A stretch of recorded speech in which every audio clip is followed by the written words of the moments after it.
Hello and welcome to the latest episode of the Racing News 365 podcast, looking back at all the big F1 news from last week and looking ahead to what is also a very important week this week. From Racing News 365, my name is Nick Golding and I'm delighted to be joined, as always, by 2023 Young Journalist of the Year, Sam, absolutely Coop, and the main man himself, lead editor Ian Parks. Gentlemen, another week, another podcast. How are you both to start things off? Well, I'm no longer the reigning Motorsport UK Young Journalist of the Year. So that is a weight off my shoulder and mantelpiece. So why would it be a weight off your shoulders? Because maybe an honor and a privilege, one that you wore handsomely all throughout 2024, and now all of a sudden it's a weight off your shoulders. I merely meant it in the fact that maybe Nick will stop mentioning it, but given his introduction today, I don't think that's going to be the case. Of course, it was an honour and privilege. In fact, it's probably the greatest privilege of my relatively short life so far. So, yes. Until your upcoming marriage, of course. Oh, absolutely. Less than 2 months to go now. Oh, that's one. 1 minute, 17 seconds. That was a record, right? So, there we go. It's been 1 minute, 30 seconds, and Sam has already thrown the absolutely bomb and also dug himself out of what was quite a big hole. A good start, Sam. I'm going. I'm done.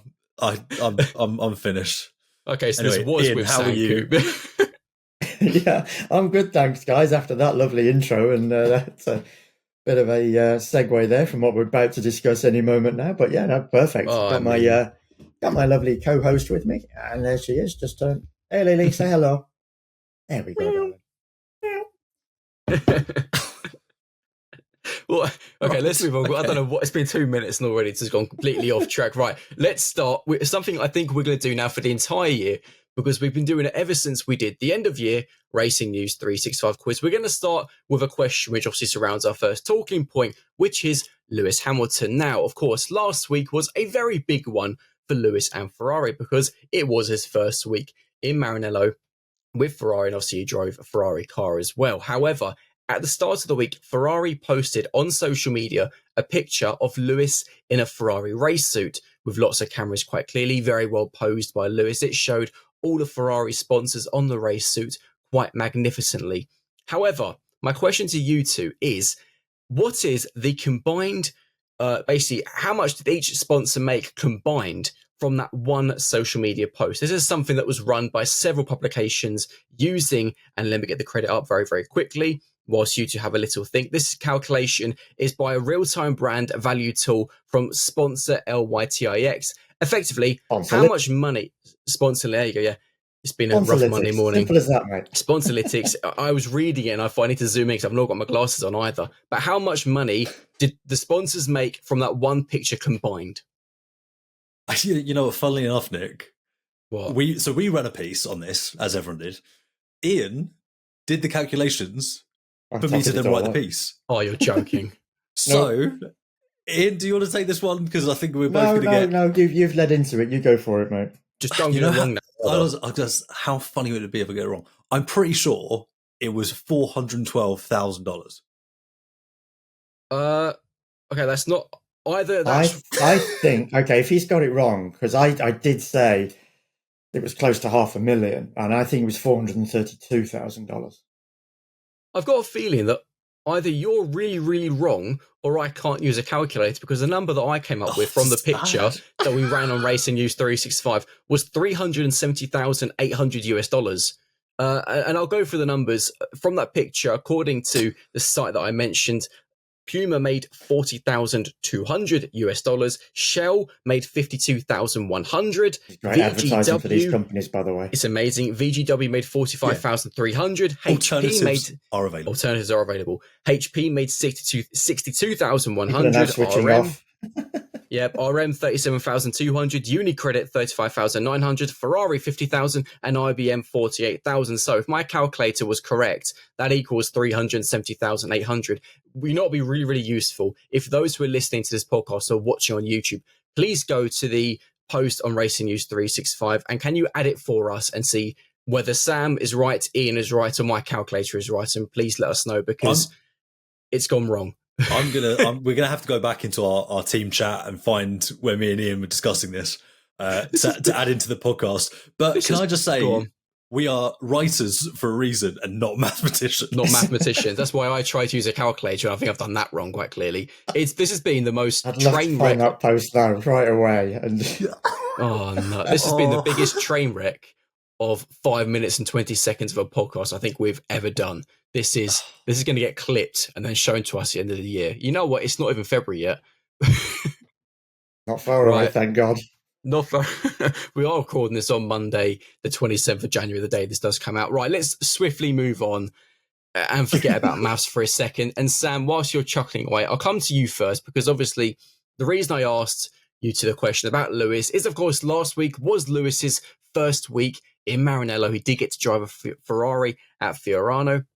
Ian and I discussed this a little bit in a special F1 update last week, but actually what was incredible last week is obviously there was Ferrari's social media team have done an incredible job really in the build up to Lewis arriving. Of course, there was over 2,000 people travelled to Fiorano in what was miserable weather. Coincidentally, very similar weather, quite gloomy and foggy to what Michael Schumacher had on his Ferrari debut back in end of 1994, if I believe, in November. 95. But what's really, you are right, 1995. But what's really interesting is that it just underlines, with all the people that made that journey, with the social media buzz, I think over 5 million people liked that race suit pick or something. I think it's the biggest post Ferrari have ever done or something stupid. But it just underlines how big a move this is, Lewis, to Ferrari.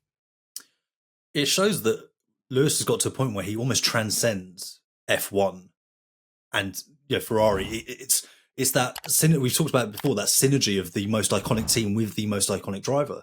And you're right, there was 2,000 odd people who went out to see Lewis's first laps in a Ferrari. And someone actually said to one of our Racing News 365 colleagues that that she didn't even really care how he performed on track. It was just, we'll see when the season gets underway, but he encapsulates Ferrari and everything it means to be a Tifosi and part of the Scuderia. So it's a huge moment for him, Ferrari, and F1. Just the potential that partnership has.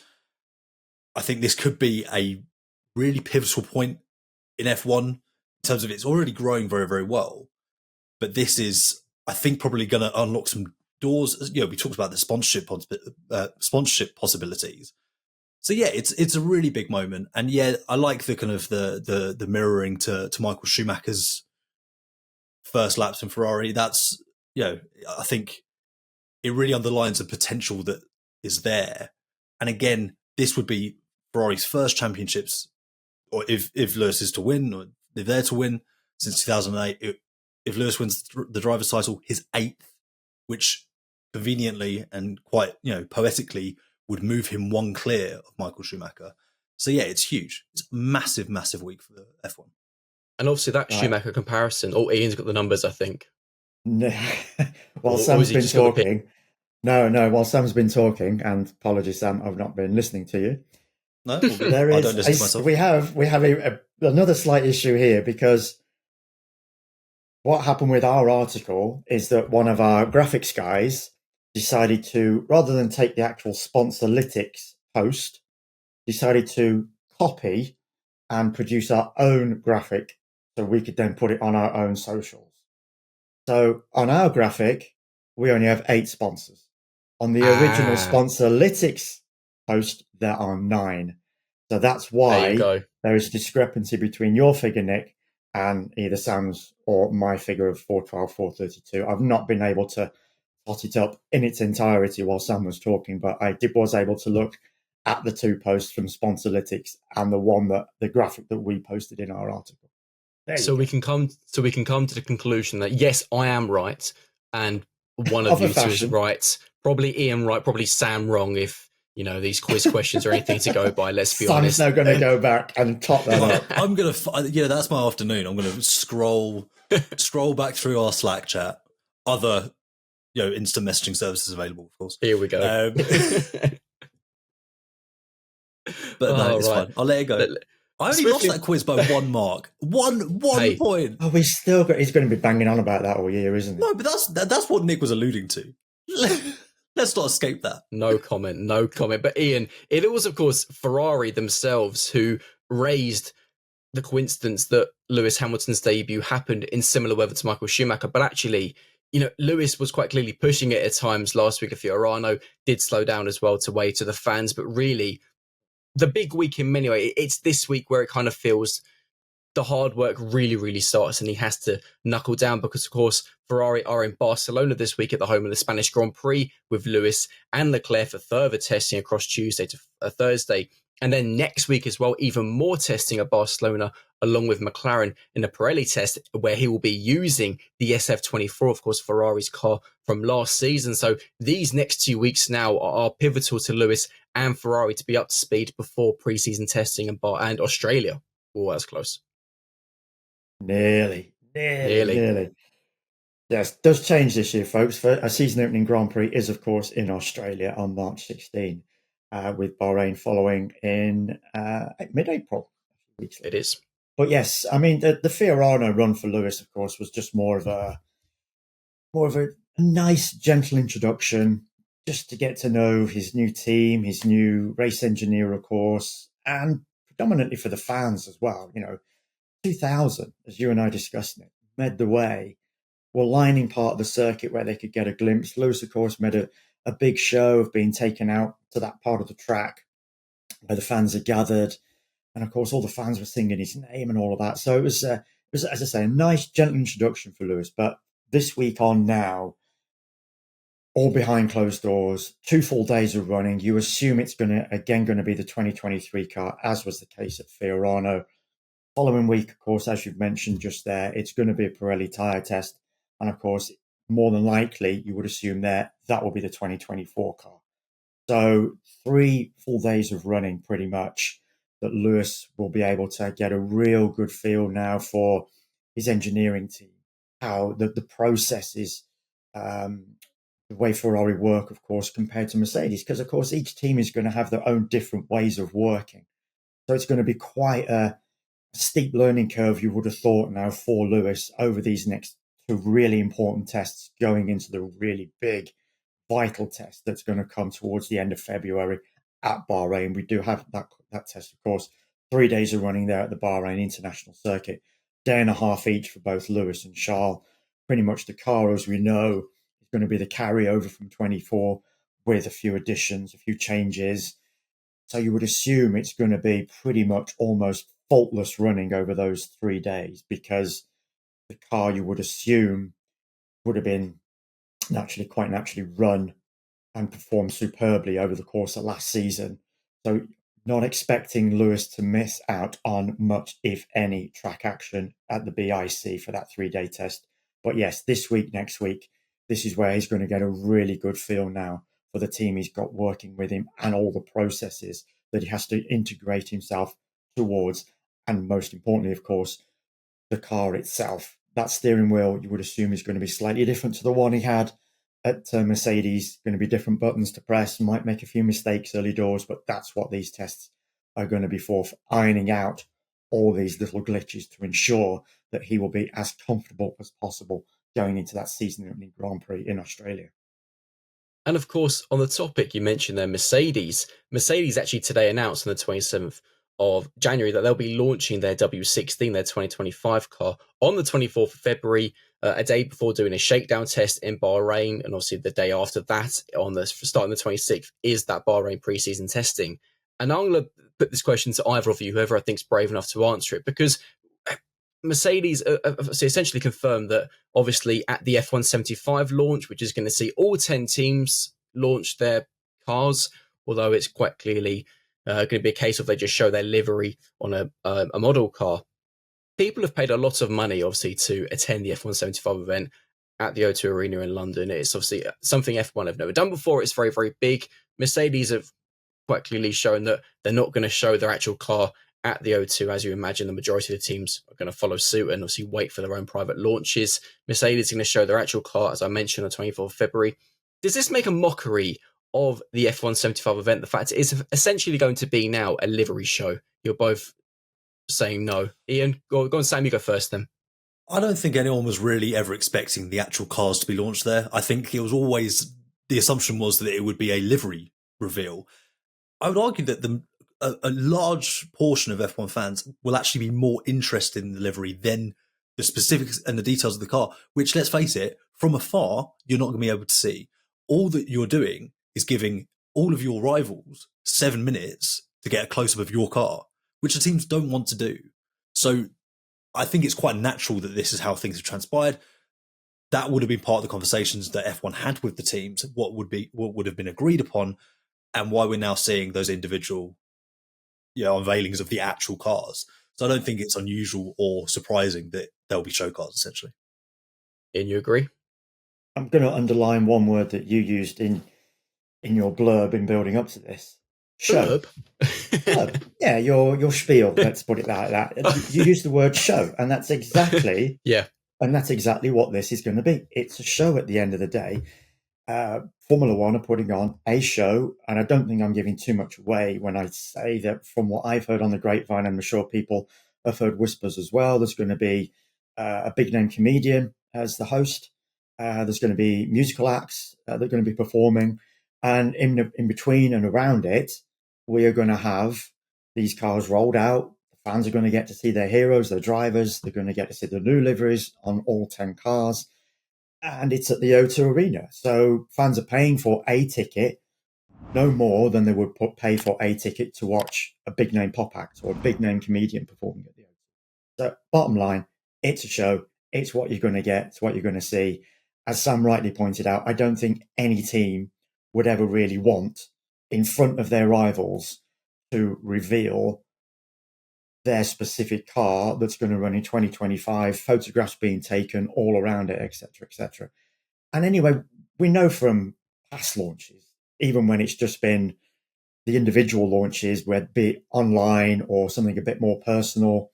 Aston Martin, I remember, had theirs at Silverstone a couple of years back, and there was, ticket-only event for fans and media there, and the car was there, and which was great, but it wasn't the car that A, took to pre-season testing, and then B, followed up at the opening Grand Prix just a couple of weeks later. So whatever car is revealed anyway with these launches, and single speech words there, speech marks, whatever car is revealed, it's never the car that's going to appear in testing or the car that's going to be at the opening Grand Prix. There's always going to be modifications and changes. This is just no different. This, as I say, it's a show. You're going to get something, comedian, pop act, and you're going to get to see the drivers. You're going to get to see the cars in their new liveries. Hopefully, and Max asked for this, and this is why I'm mentioning it, Max asked for a bit of a change for the Red Bull livery. So hopefully Max gets his wish, and we see something just a little bit different this year from Red Bull for 2025. That would be quite nice. Is Sam the comedian at F1 75? I was going to make the same joke about you, Nick. Got there. Oh, that's so cute. Oh, boom, boom. Well, of course, let us know. You can be the singer. You know what? I'll do it, mate. You've heard my car singing, so you know what? I'm not embarrassed. I'll go Nick for can it. Throw darts. I can throw. Well, throw not very well, but I'll take the praise. Let us know in the comment section below, though, what your thoughts are on F1 75. It's not something we really discussed, and let us know if you're happy it just being essentially the team showing their liveries, whether you think it should be them also showing their cars. It'll be really interesting to hear your points. We're going back to Mercedes quickly, and the fact they're launching on the 24th of Feb, the W16, a day before their shakedown test, 2 days before pre-season testing officially gets underway. And Ian, I'll come to you on this because you mentioned, of course, that one of the reasons why the teams wouldn't want to show their actual car at F1 75 being not to, give away too many pictures or too many secrets. Mercedes are leaving it as late in the day as you can, literally a day before shakedown, 2 days before testing. I mean, that is, like I said, late in the day. They are keeping their cards very, very close to their chest. Some teams even go later than that. I mean, Haas notoriously does a rollout on the first day of pre-season testing, basically pushes the car out the garage into the pit lane, photographers and media gathered around it, and then 30 minutes later, the car's on track. So expect something like that similar again from Haas, because again, in the past, what they've done is they've done a livery launch. They've played it quite clever. I mean, more often than not, that's what these pre-season launches are predominantly about. It's about, here's a new car with a nice livery on it, some nice new shiny sponsors, tags on there, and then you get to see the car, the proper car, a little bit later. And also, Mercedes will release imagery photographs for us, the press, to use in whatever pieces we use to cover it.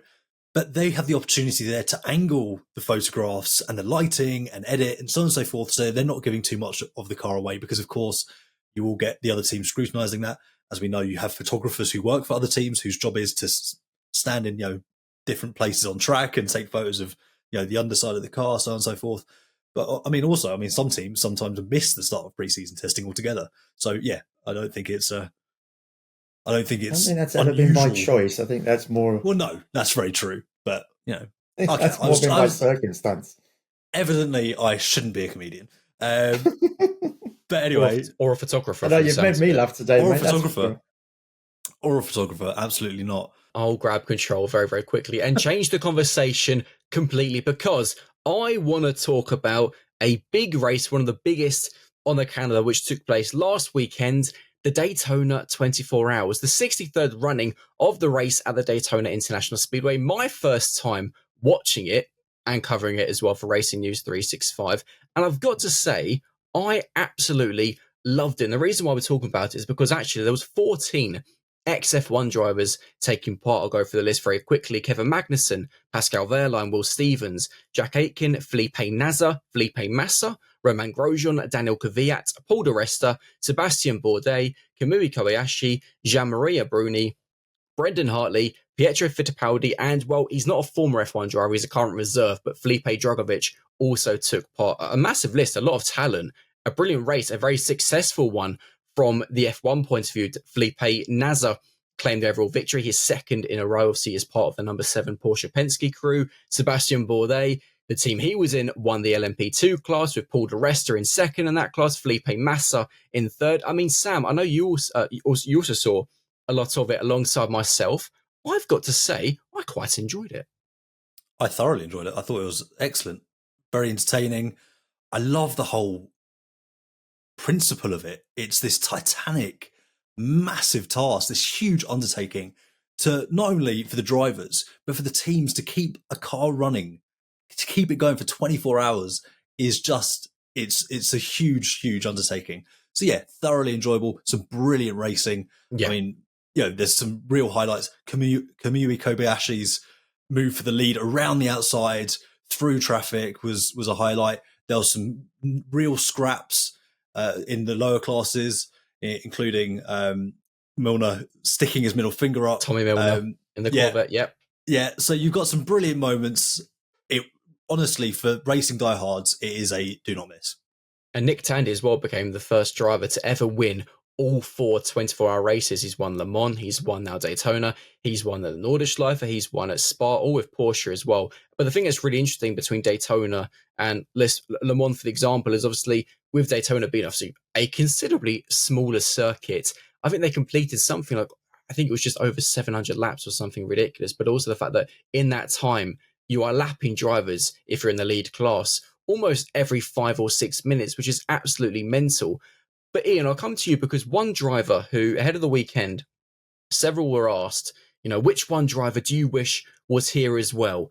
And one name came up every single time, and that was Max Verstappen. Now, of course, he competed in the virtual Daytona, but he's spoken himself several times about how much he wants to race in sports car racing, endurance racing. We know how big a fan he is of it in sim racing, but he wants to do it himself in real life. It's one of the reasons why he's kind of said that, he's not going to stay in F1 forever, deep into his 30s, like most of the field do. But it's also interesting the fact that other drivers in the world who race in completely different categories are very much aware of what actually Max wants to do in the future. I remember speaking with Christian Horner, the Abu Dhabi Grand Prix, about this. And what it is about Max and his love for everything else just beyond F1. And Christian just simply said he just loves motorsport.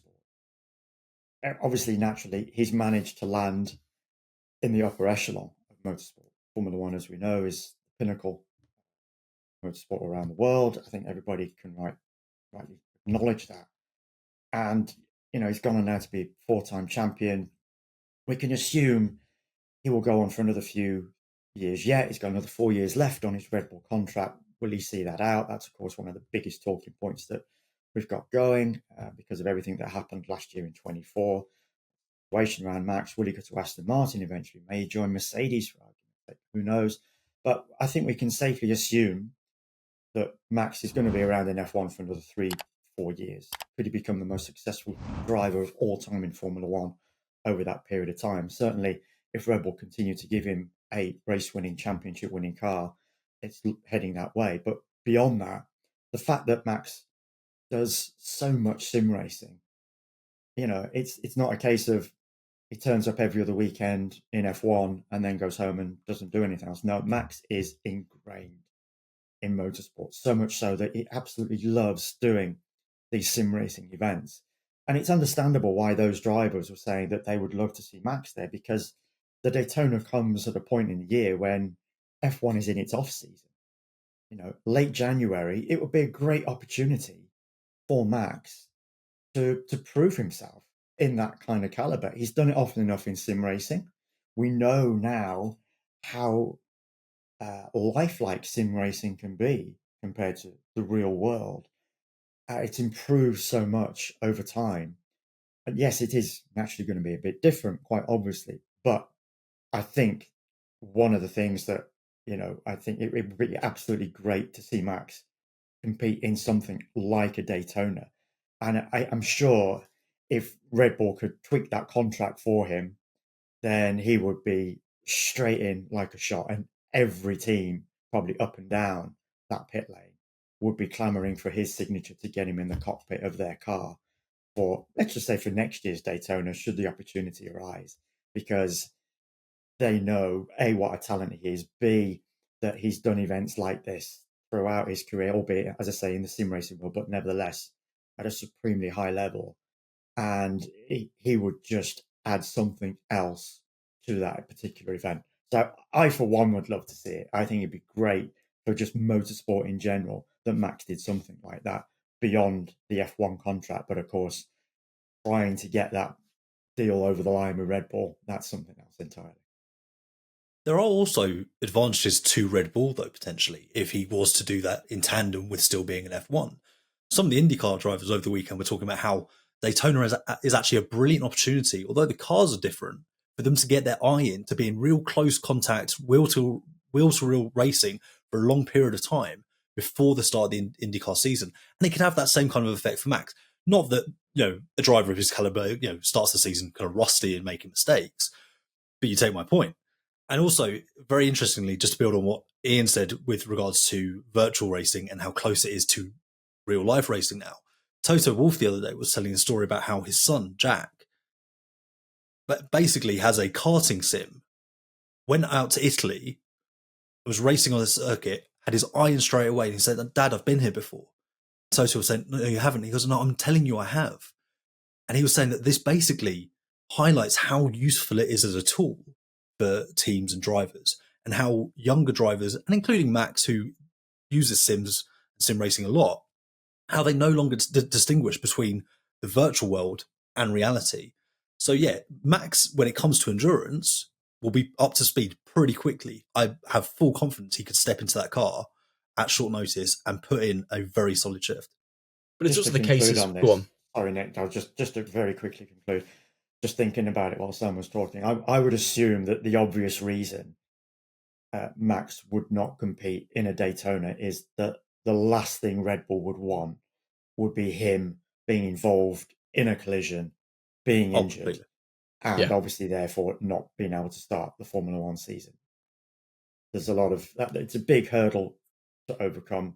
Whilst obviously Max does it in sim racing, and yes, he might be involved in a crash, he's not going to get injured in a sim racing crash, of course. But that's a brilliant point, because that kind of raises on to my next question of, is it time for F1 drivers to kind of break this convention that they don't compete in other categories whilst racing in F1? Because Kevin Magnussen, of course, last weekend was his third Daytona. He previously competed in 2021 after being axed by Haas in 2022 before being re-signed by Haas. But actually, you look at Fernando Alonso, he did the Indy 500 back in 2017, I believe it was, the same weekend as the Monaco Grand Prix, and was replaced by Jenson Button for that weekend. So McLaren took a big risk there. But at the same time, go back to 2015, Nico Hulkenberg did the Le Mans 24 Hours, where he actually won it as well on debut, while still racing for Force India. Of course, it didn't clash with an F1 weekend, but it's been done before. But it has become almost this tradition that F1 drivers can't do something else until they are no longer F1 drivers. Sam, do you think it's time that that tradition, that convention is broken? Because, if we're just using Daytona as an example, and Max, if Max was to race in Daytona, I think Daytona, for those who are outside the US, were able to watch it on YouTube, and it did the full race, around 3 million views, which is brilliant for what is a domestic championship. Is it time for that convention to be broken? Because from a money point of view, from a fan's point of view, from a views point of view, you'd imagine that if, for example, just for this argument, if Max were to do it, the numbers would go through the absolute roof. They would, and you could put him in for, say, the minimum allowed seat time. You could. And, not overly risk him. As Ian is absolutely right, Red Bull would be looking at him and going, well, where's the upside here? I forwarded a point, but I think ultimately there is a lot of risk associated with it. I think where it kind of stems from, really, and I don't know this for definite, but just kind of, drawing the kind of logical conclusion, is there was a period of time when racing drivers would compete in F2, other championships all the time. But you have some huge F1 names from the kind of 60s and 70s who lost their lives, obviously in a very different era of motorsport, in racing that wasn't F1. So that is a kind of a more extreme version of the point Ian was making. But you are absolutely right as well, Nick, that there's an absolutely. Hey, number two. That the upside to endurance racing and global motorsport on the whole is huge. The sponsorship, the endorsements, the level of attention that a driver like Max Verstappen would bring endurance racing is massive. And it is broadly significantly more safe these days. So it'd be nice to see something be kind of pursued or looked at. But again, I ultimately think it's got to be at the discretion of the teams how comfortable they are.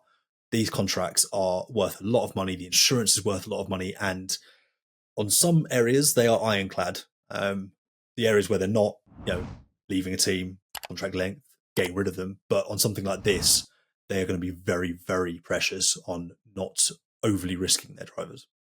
Additionally, and you guys will know this from watching, a good chunk of the event over the weekend, is there a Red Bull backed car?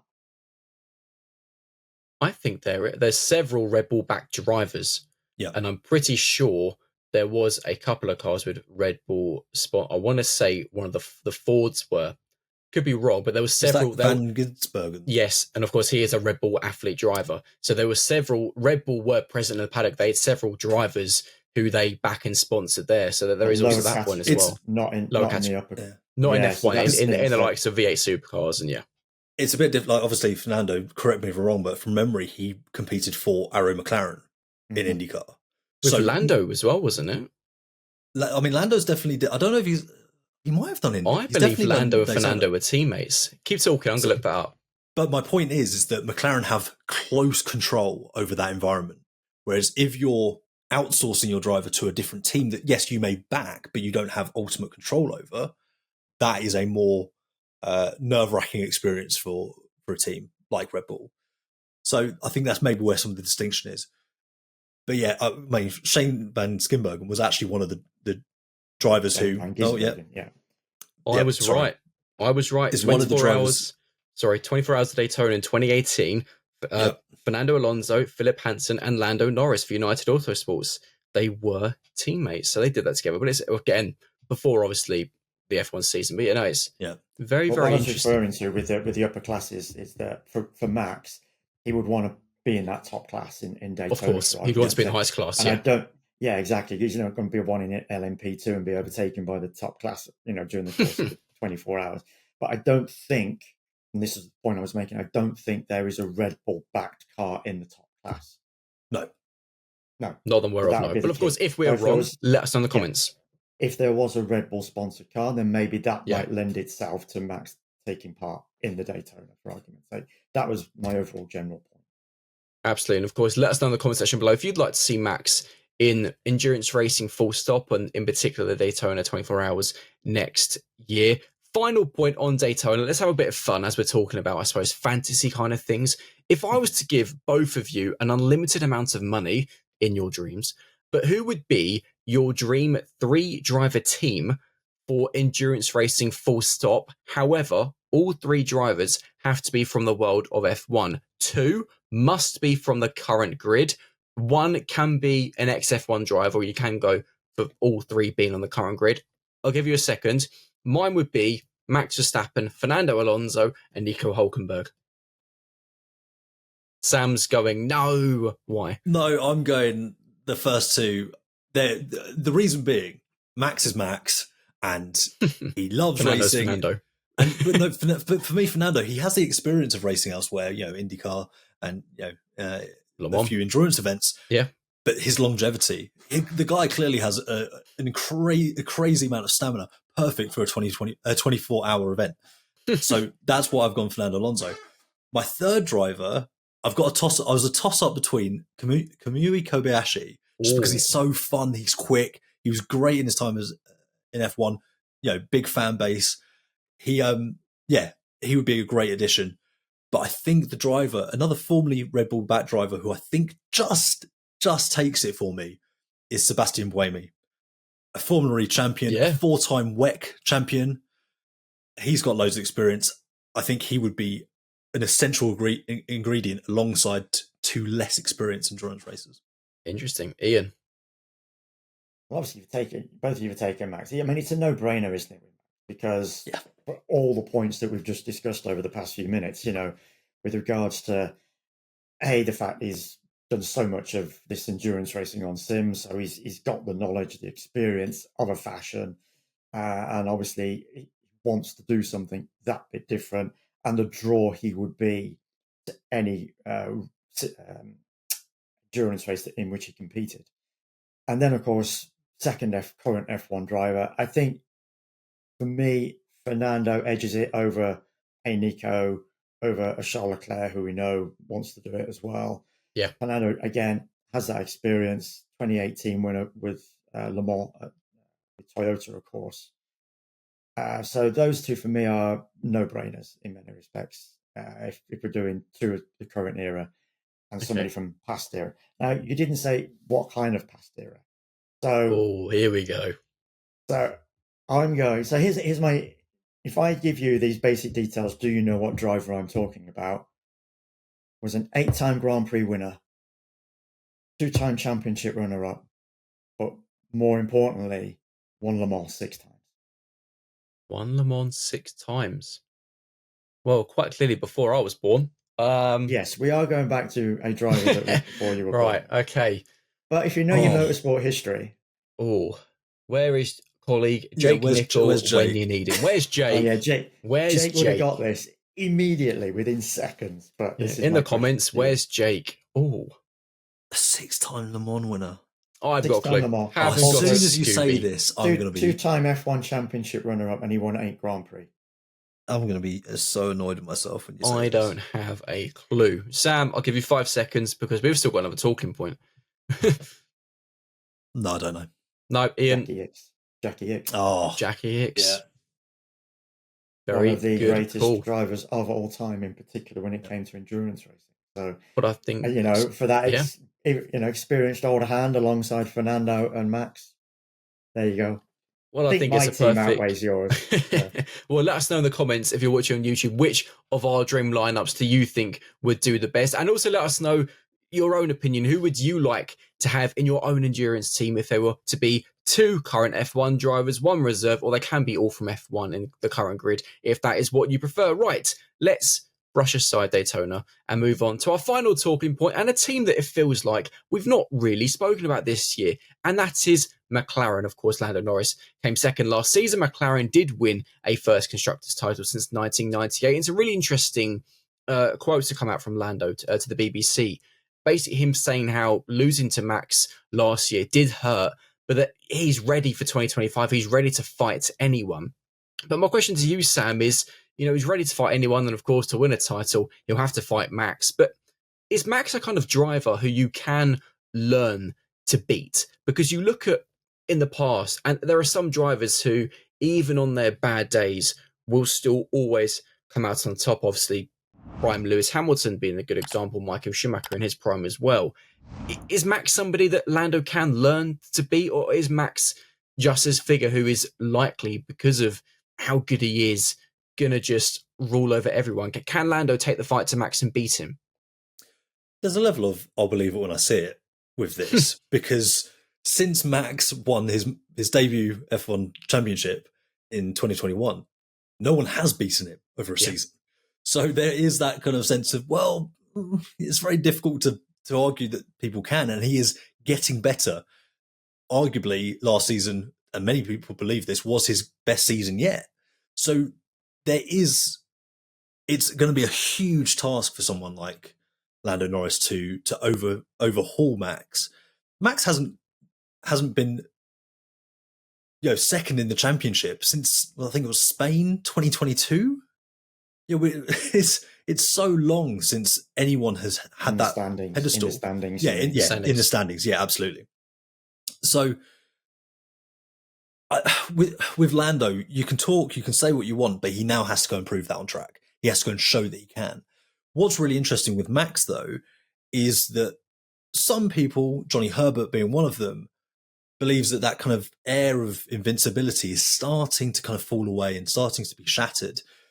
He recently was talking about how Max's ability to intimidate and this dominance that he has is starting to kind of be pulled away from him by drivers like George Russell rebelling against him, standing up against him and saying, actually, you know what? We're going to take the fight to you now, which he ultimately believes is a show of respect, that all these drivers do hugely respect one another. But he also talks about how that can have implications for Lando Norris, who can start to then learn where Max is weaker, where Max can be beaten.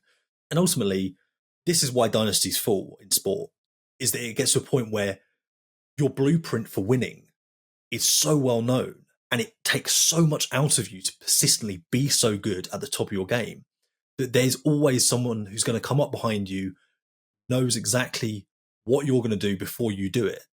And that's the point at which it becomes really dangerous for a driver like Max Verstappen to continue winning. So whether or not we've got to that pivotal moment yet, I don't know. But yeah, Lando's talking a good game. Let's see if he can do it on the track. And just the final point in this podcast, and I'll come to you on this one, is something else that Johnny Herbert said, is that at McLaren, because obviously Lando, first of all, needs to be Oscar. And if McLaren are going to have a very good car, which is kind of what a lot of people are expecting, well, Oscar Piastri, is going to be right up for it to try and claim his first F1 driver's title. Johnny made the point that last year, it wasn't until the final rounds that McLaren started to prioritise Lando and almost treat him a bit like a number one driver. For the majority of the season, they didn't do that. They treated both drivers as equal. Johnny has called on Oscar and Lando to basically channel their inner Michael Schumacher, their inner Max Verstappen, and show some desire, some fight to get that authority, to make themselves a number one. Because ultimately, for McLaren to pick up a driver's title with either Lando or Oscar, it feels like it can't continue for another 75% of a season. We have no number one driver, we will treat you as equals. There has to be some authority, surely, within the Red Bull camp, whether that's towards Lando or towards Oscar, do you think? No, I don't think you can go into a season saying this guy's our number one driver. McLaren have never done that. And I remember towards the end of last season, I sat down and I had an interview with Zach Brown. And it was a really illuminating interview, actually. There was a lot of good content that came out of it. And one of the questions that I put to him was the fact that he now had effectively two number one drivers on his books, two alpha males in many respects, to use that phrase as well. And he loves that. It's what he wants within his team. He doesn't want a Red Bull scenario whereby he's got one driver up here and the other one just having to do that other driver's bidding all the time. Because he knows if he's got that situation, he felt that he's never ever going to get the most out of that number 2 driver.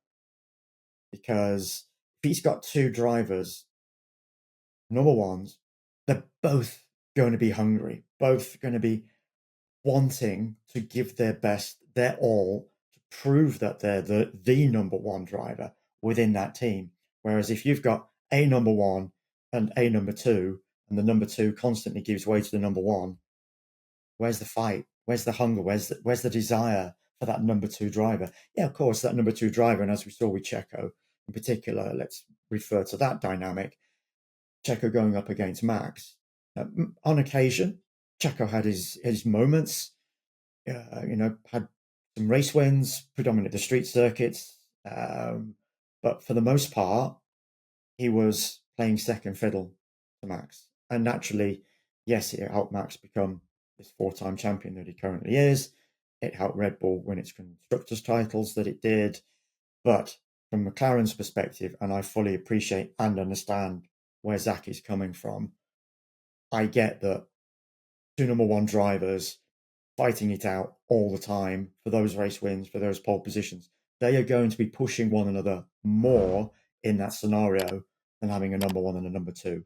And only at such point in a season, a little bit like we saw last season with Lando and Oscar and McLaren, when McLaren felt it, right, now it's time to prioritize Lando over Oscar. If we're going to do what we need to do, then only at that point in the season do I feel it right that a team, let's say McLaren, decides to prioritize Lando over Oscar or Oscar over Lando, should we reach that point in the upcoming season. And let's not forget that, let's call it the other seat, if you had a driver that wasn't of Oscar Piastri's caliber alongside Lando Norris, they probably wouldn't have won the Constructors' Championship last season. They only won it by 14 points from Ferrari. So the margins are really, really thin. Where Red Bull are afforded their approach is when they have a hugely dominant car. Max, as we know in 2023, was able to win the Constructors' Championship by himself in terms of the number of points he achieved. So, but when it's much closer, you need that consistency between your drivers right at the top of their game, like Ferrari had and will continue to have in Charles Leclerc and then Carlos Sainz turning into Lewis Hamilton. But as much as McLaren needed that to win the title, Red Bull's approach is what cost them the Constructors' Championship last season. Even with all their car difficulties, had Sergio Perez been anywhere close to where he should have been, it would have been a considerably closer battle with Red Bull in it at the top of that championship standings. And arguably, they would have won as well, I think. Exactly. Both raise fantastic points, which I think makes it a perfect point to end this week's episode. And of course, for anybody watching on YouTube or listening, wherever you listen to your podcasts, be sure to let us know in the comment section below on YouTube. Even if you've been listening, you can still jump across and let us know your thoughts on anything we've discussed, any questions you've got for us. And don't forget to let us know your dream endurance lineup. I think that'd be quite a cool thing for us to look at. This has been the latest episode of the Racing News 365 podcast from Sam, Ian, and myself. We'll see you next week. See you later. As always, take care, folks. Thanks for joining us.